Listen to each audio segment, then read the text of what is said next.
Do you have any notes written down, or is it just... You wrote notes when we watched this film. Don't you have them? I don't know where I put them. You are listening to The Perfect 10. Today, we watched Summer Rental.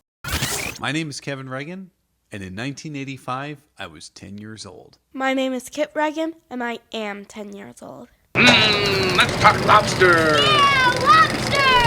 Wipes on my whammo. I'm trying to watch the Smurfs. What do you think you're going to put in a new beat? Cinco! Cali's catch you in hand. It's Friday's pass out! Summer Rental is a 1985 American comedy film directed by Carl Reiner, written by Mark Reisman and Jeremy Stevens.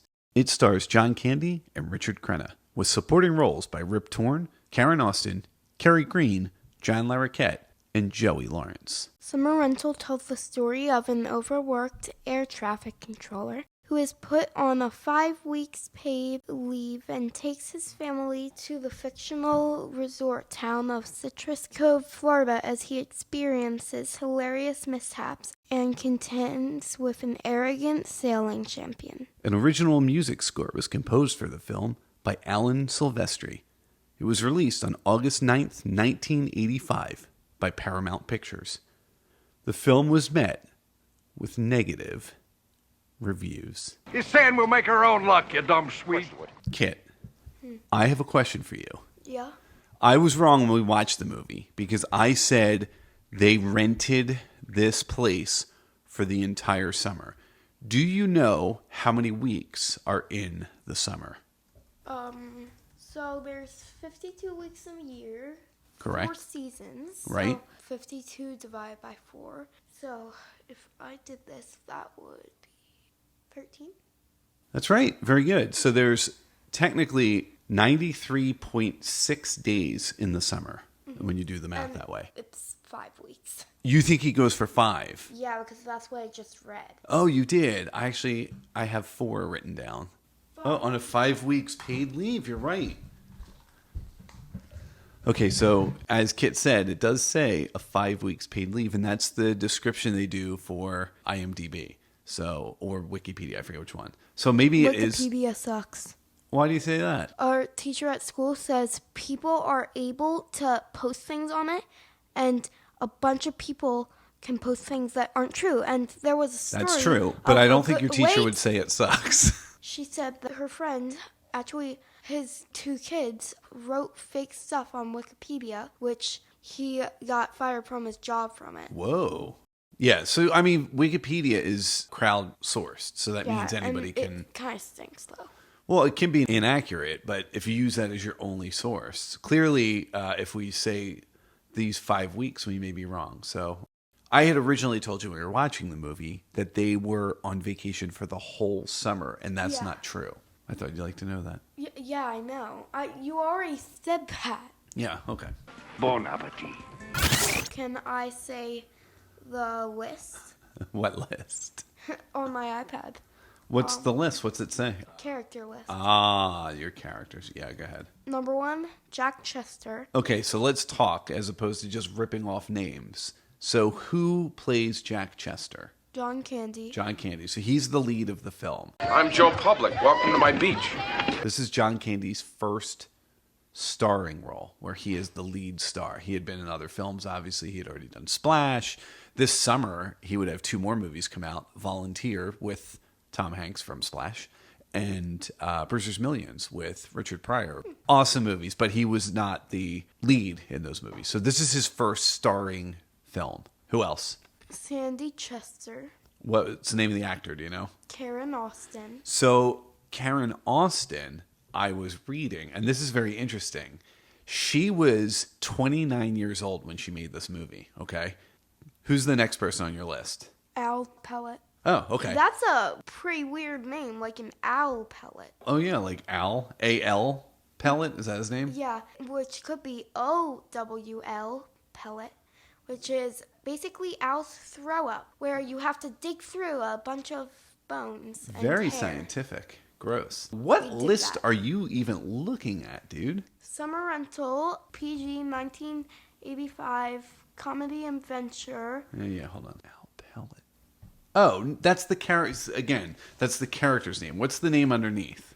Richard something. Richard Crenna, yeah. I didn't realize you were giving me the character name. I was like, I giving don't know who a that character. is. Okay, that's fine. So I want to go back to Karen Austin for a minute. I was hoping Kerri Green was the next on your list, but Karen Austin was 29 years old when she made this movie. Kerri Green was 17, which means she was 12 years younger than the actor playing her mother. Pretty scandalous stuff. This originally had a PG-13 rating and was re-edited because the Paramount Pictures wanted a PG rating for the summer release. All right, what else? Who else do you have? You want to talk Richard Crenna? And what else he has done very famously? I'm just going to name the characters. All right, well, I will tell you that Richard Crenna was in the Rambo movies. So, Jennifer Chester. Okay, so Jennifer Chester is played by Kerri Green, who we just mentioned. What do you know Kerri Green from? You saw another movie of hers that we reviewed on this podcast. Oh, right. Treasure Map, One-Eyed Willie. Oh, yeah. What's it called again? The Goonies. Goonies. The one you Yeah. rate the lowest of all these movies, which is crazy. Next is Vicky Sanders, who's played by Louise Hamilton. Yeah, I think it's Lois Hamilton. Lois Hamilton was in another movie with John Candy called Stripes. Do you know what character Lois Hamilton plays? Who she is in the movie? Oh, yeah. She's the one who's like, do you want to see it? Yeah, wildly inappropriate. What do you think of these? Oh, those? Yeah, how do they look? Similar? Yeah, so it's a belief that her role was reduced when they went for a PG rating over PG-13. So you probably saw more of her, is what I'm saying. No, I mean, do they look good? I just got them. Who had it before you? Who else do you have on your list? Laurie Chester. Laurie Chester. That's Aubrey. I don't know how they're saying it. I guess Aubrey Jen. Jen. I was going to say Jan. Jene. Yeah. This was her only role, according to IMDb. She doesn't have any other roles listed. I don't know what happened to her. Maybe she just decided film wasn't really for her. Her lines in the movie are all dubbed. Some of the lines, if you read online, Very dubbed. do you know what dubbed means, Yeah, right? it means like take out her voice and then you have someone also like record it again. Yeah, like basically say her lines for her. And it was Kerri Green who recorded her lines for her, or at least some of them. I couldn't find definitively if she did all of them, but the very famous... Mommy, can I play in the basement with Yorku? Well, if it's okay with Yorku. It's very awkward, it's very weird, and that is Kerri Green doing that line. So I don't know if she does the other lines or if someone else does, but it does say that all of her lines were dubbed. So... Next is Bobby Chester, played by Joey Lawrence. Yeah, Joey Lawrence, his brother Matthew Lawrence, will go on to play many, many roles. But one of them is Steve Martin's son in Planes, Trains, and Automobiles, also starring John. Candy. Very good. I'm usually very good with names, but I'll be damned if I haven't forgotten yours. Next is pirate musician Harry Yorku. Yeah, so apparently that's his real name, Yorku. They call him Yorku in it. Can I go in the basement with Yorku? Yeah, he had done a bunch of other films. He did Vice Versa, and he did Volunteers, so he would work with John Candy again that same summer.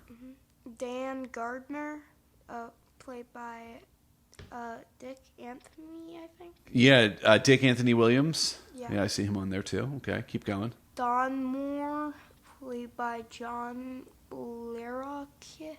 I like it. John Larroquette.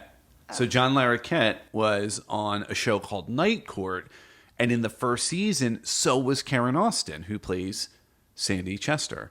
But she was fired from Night Court, which is horrible. She was fired because she had Bell's palsy, and it was affecting her performance on the show, and the network opted to fire her, which is horrible. I could not even imagine that happening now. She went on to do a lot of other stuff, so ridiculous. John Larroquette's character of Don Moore, also in a different version of this film, played kind of a, God, for lack of a better word, a cheating love interest, if you will. Like, he was trying to steal Sandy away from Jack Chester, away from John Candy, and test audiences hated it. So they changed that storyline and gutted it. Who else you got? I think this is how you pronounce it. Angus McLaughlin.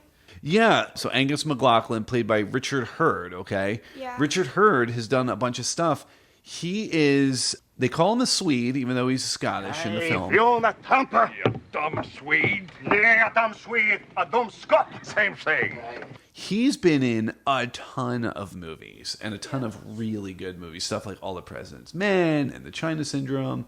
I know how to pronounce his last name, but not his first name. I know his last name because I think in Stranger Things, Lucas's real name is Caleb McLaughlin. Oh, okay. So, What about Rhett McLaughlin from Good Mythical Morning? next we have Stan Green, who is played by Bob Wells. Okay, you're going to go through everybody, aren't you? Yeah. Then Why don't you get to Scully? Scully. Do you have Scully on your list? Played by Rip Torn. Hello, me buccaneers. My name's Scully. And what might your name be, me lass? So Scully Yeah. owns the think Barnacle, which is the restaurant that ultimately Jack Chester learns to sail, and then the restaurant is the ship he actually races in the regatta against Al Pellet. He is fourth to last. He is? Well, he should be like second build. Let me just list. All right, you list them off. I won't interrupt. Man with beard, real estate agent, photographer at pier, Greg Moore, sailboat repairman, mother, Mickey, or Mikey, or I think that's Mickey. Let's call him Mikey. First man, Miss Dan Gardner, surfer guy, race official 2, Floyd, regatta announcer, Gardner's son, lifeguard 1, lifeguard 3, and then lifeguard 1. That's bizarre. Hal, elderly neighbor, boyfriend, beach patron, surfer kid, foam lady, lifeguard 2, Cortez, foam lady, race official 1, announcer 2, announcer 1, daughter, volleyball girl, Russ, pellets, white, announcer 3, regatta, Scully, father, fat man, Ed Sanders. Let's talk a little bit about Citrus Cove, Florida, because it's not a real place. It doesn't actually exist. Yeah. The sign that says "Welcome to Citrus Cove" is in fact on something called John's Pass Bridge going to Madeira Beach in Florida. Have you ever been there? Have I? Yes, think so. you have. That's where we saw. Do you remember the boat parade we saw at Christmas? Oh, yeah, that yeah. was at Madeira's Beach. So we drove down there. No, John's Pass Bridge, the way it was back then, it's been replaced since. So in 2010, that whole bridge was rebuilt. It was widened. It made it a lot easier to get in and out of Madeira Beach. So, do you remember where they were coming from? They lived somewhere, not in Florida. Do you remember where the Chesters lived? Michigan? No. It was somewhere like random. No, it wasn't random. So, what's Jack Chester's job? You said at the beginning of this. Airline worker. Yeah, he is. He's an air traffic controller. One of the biggest hubs, especially on the East Coast, for flying is in Atlanta, Georgia. And that's where he worked. So they were driving from Atlanta down to Florida, which isn't a crazy drive, but it's a decent drive. I would stay in the little thing in the back, just like set up a bed there and just like chill. In the station wagon that used to be called the Wayback. Yeah, I would just chill on the way back. Yep. Yeah, set up a little bed, maybe make a homemade seatbelt, DIY. I think they had seatbelts back there.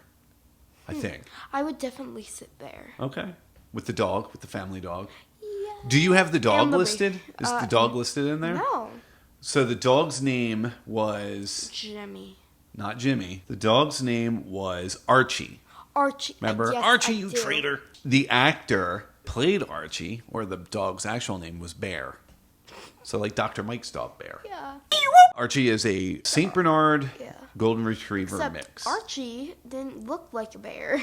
No. And also not a very good Bear. bear. Not a very good dog. I mean, a good dog, don't get me wrong, but a traitor, in Jack's words. Archie, you stink, traitor. Do you know how a movie gets made? Like, How does the idea of a movie come to like be? you write a script. Who writes a script? A script writer. Okay, a writer. So do you think the writer just one day goes, oh, I have an idea for a movie, I'm going to write it? Yeah. Sometimes. Those are called spec scripts. So it's a script written on the speculation that it may be purchased by a studio. They often are not. So that's not the most common way for a scriptwriter to write a script. Typically what happens is a producer goes, I have an idea for a movie.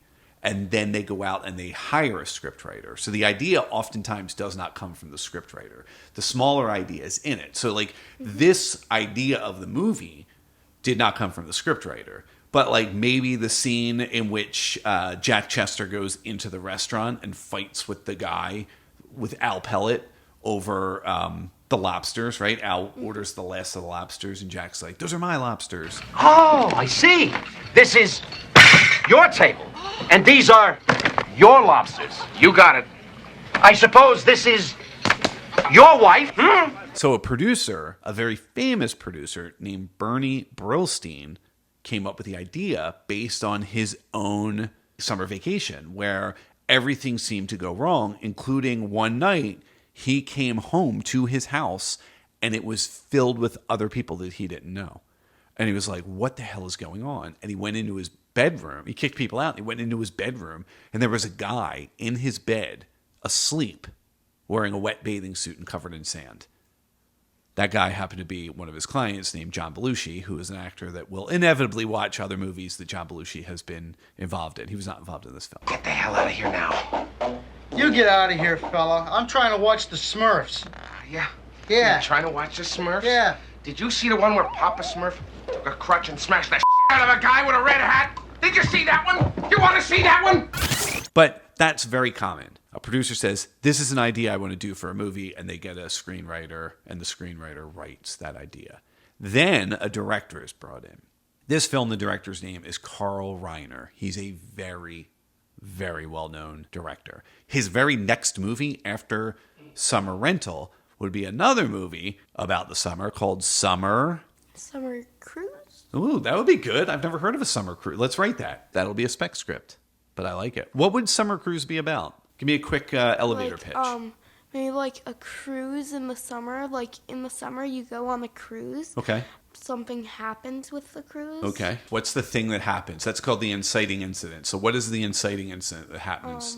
Maybe like the captain, like all the workers jump off board and they're left alone. Oh my gosh. And the people have to sail the cruise themselves? That would be cool. Okay. I like it. Summer Cruise. Well, the movie was called Summer School. Was the next movie that Carl Reiner would do, which would come out the very next summer. So, Well, Mr. Shoup, congratulations. You've been chosen to teach summer school.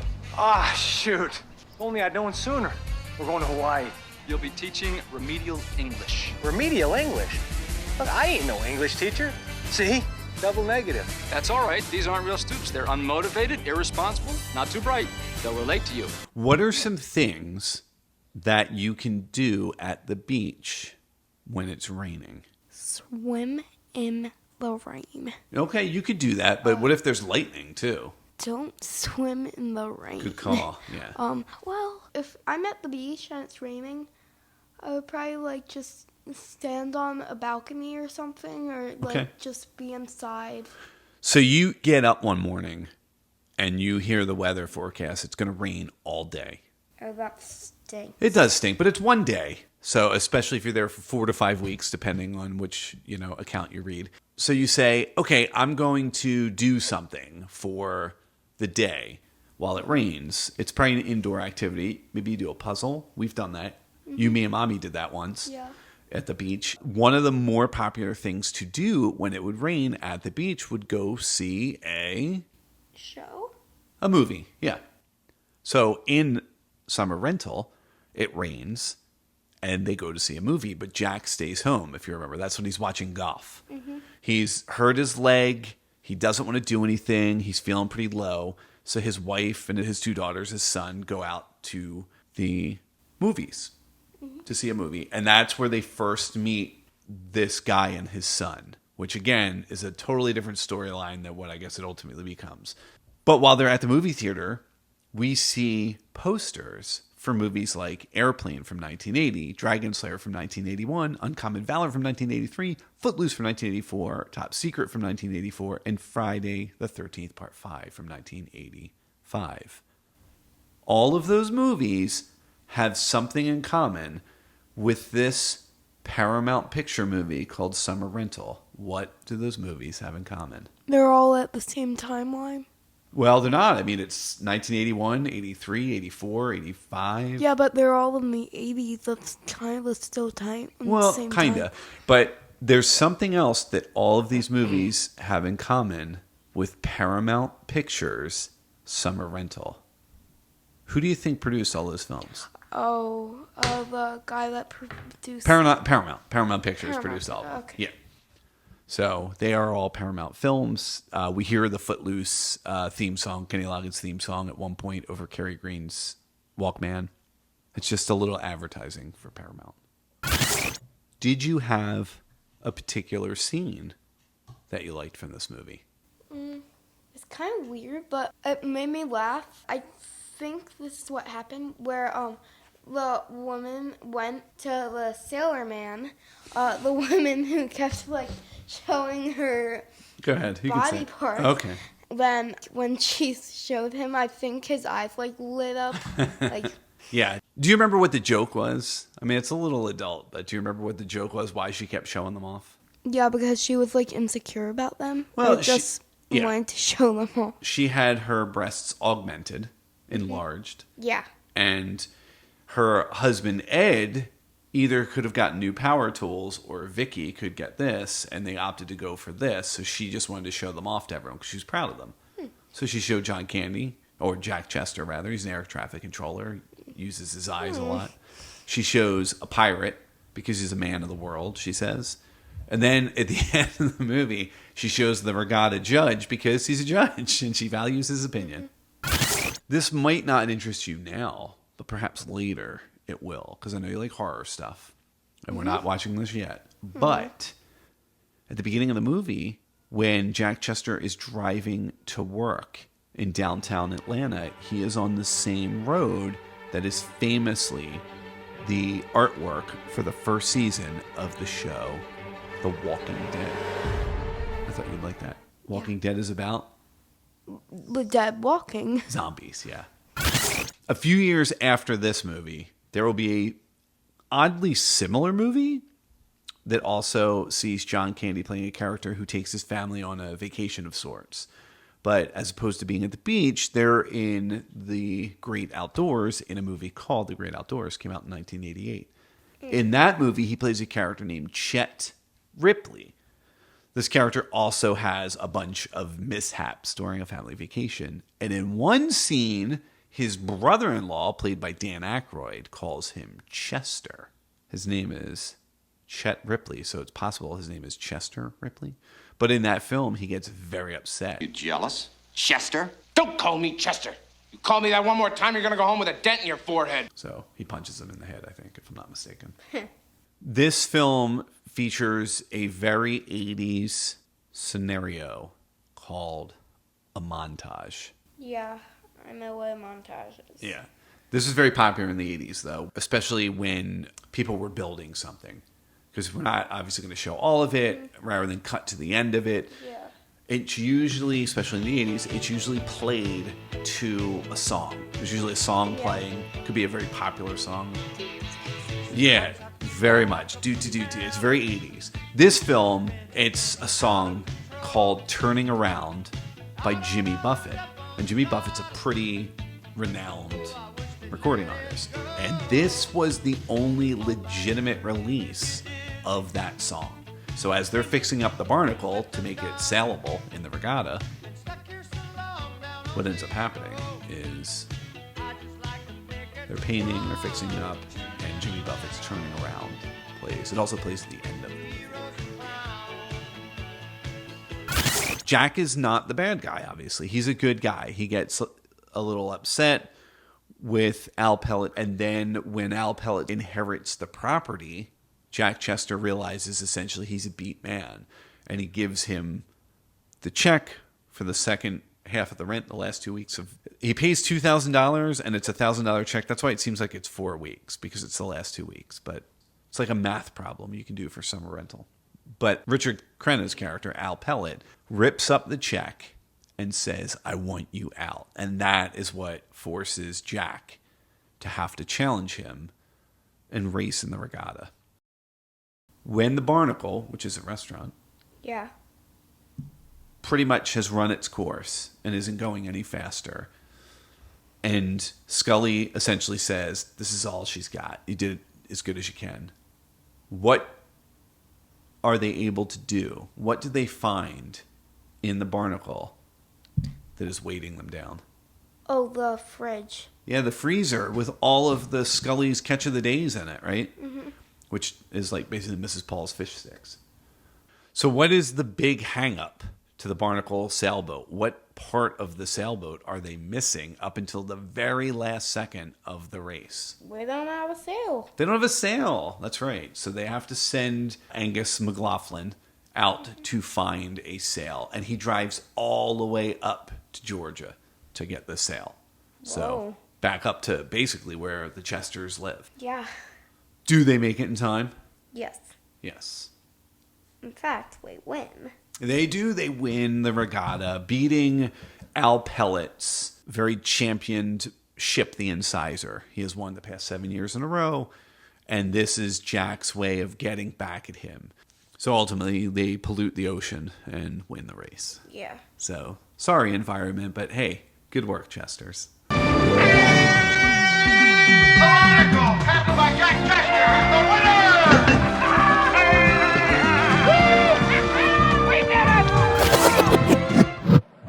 Okay, Kit. Yes. This movie is not well rated. The reviews are pretty negative. Now, the fan base reviews are actually pretty decent. If you go on to Rotten Tomato, the actual professional reviewers rate it at 17% fresh, which is it's not fresh. That's a bad movie. But the audience score is 52%, which isn't great, but it's not as bad as 17. And then if you look at IMDb, it's actually got a 6.3 out of 10. I grew up watching this movie with Uncle Eric and Uncle Brian all the time, and we loved it. So I liked this movie. I didn't have the same feelings that many other critics did. Mm-hmm. What is your critique of this movie? Thumbs up, thumbs down? What did you think? It was better than I thought. Okay. By the name of it, it kind of sounds like, but it was actually pretty good. You enjoyed it? Yeah, I'd call it, Out of 10, what would you rank it? I don't want to call it a 6, but 5.9. 5.9. Okay, so you're higher than the audience rating on Rotten Tomato because you gave it 59% then. Yeah. Okay, that's not bad. I think of it as like not a 6, but like a late 5. A late 5? Okay, Yeah. We'll take that 5.9. Maybe we'll update IMDb and we'll put 5.9 and give some rating there. So, Okay, this is what I always like doing. This is the 6th movie we've watched. Yeah. So where do you rank it amongst Back to the Future, Goonies, Pee-wee's Big Adventure, E.T., and Popeye? Where do you put Summer Rental? I have Pee-wee at 1. Okay, Pee-wee's 1. Second one is, what were the ones? E.T., I think it is E.T. Yeah, and then third is Popeye, I think. Okay, so 4th would be Back to the Future, and then 5th would be Goonies. Where do you rank this one? 4. 4. Okay, so it moves Back to the Future down. Yeah. That's not bad. This was definitely the most not kid-friendly of the movies so far. I think next month... Yeah, I think that says... No, I agree. But again, that's what we watched. It wasn't all kid movies that were available to us in the 80s. So sometimes we were watching things that probably weren't necessarily appropriate for us. Probably shouldn't have been watching it. Yeah, maybe. I mean, this one wasn't bad. There was nothing really in it that was super bad. Lady getting a boob job aside, it's and showing them off. Yeah, but you never see it. We don't see it as the audience. So, yeah, I would probably give it a 6. Yeah, but that poor man's eyes do. If you want to write to us, you can tell us what you think we should watch. You can tell us if you think some of the things we said were wrong. You can tell us if you think some of the things we said were right. You can write to us at Perfect10 the podcast. That's Perfect 10 TEN thepodcast@gmail.com.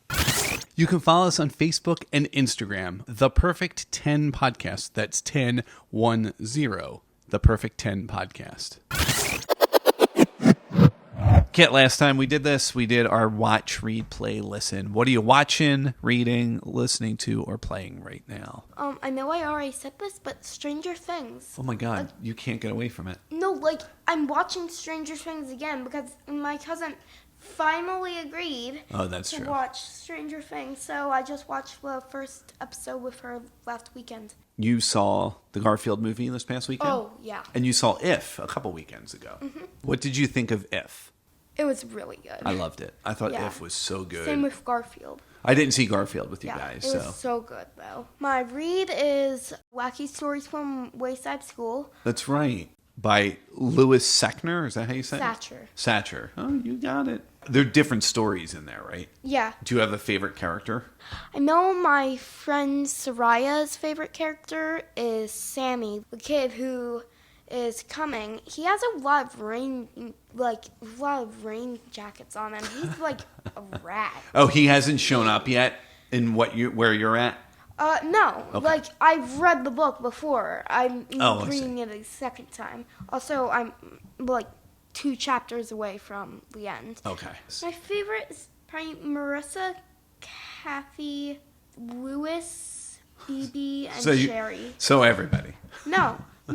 There's like a ton of characters. All right. So cool. Wayside School. Yeah. I'm listening to Taylor Swift, Pink, and Stranger Things music. That's all you ever listened to, bro. I know. We listened to. And Lizzo. Do you remember we listened to a musical that I turned on because I wanted you to hear it? Oh, Something in the Phantom. Phantom of the Opera. Very good. Yeah, Andrew Lloyd Webber. So all sorts of stuff that we're listening to. This summer, we'll have to really dig deep and find some fun stuff. All right, Kit. Next month, I have a movie I want us to do. I'm not doing any kind of tricks, no dice, nothing like that. I'm just going to tell you what the movie is, okay? All right. It's a movie called Splash. Okay? Yeah. All my life, I've been waiting for someone. And when I find her, she's a fish. Nobody said love's perfect. It has John Candy in it. He is not the lead. Tom Hanks is the lead. But there is a character in it played by Daryl Hannah, and she is a mermaid. And I think you will really, really like it. I have not seen Splash in a very long time. So there is the possibility it's a little bit awkward for a 10-year-old girl and her dad to watch it. I don't remember. I really don't remember, if it's an appropriate movie. I just know it fits our criteria of I watched it when I was 10 and you are 10. So next month, we'll be watching Splash. All right, cool. Any final words? Bye. That's a final word. Thanks for listening to The Perfect 10. Let's talk lobster. Yeah, lobster! Wife's on my whammo. I'm trying to watch the Smurfs. What do you think you're going to see the new Bingo? Kelly! Catch your hand. It's fine, it's past now.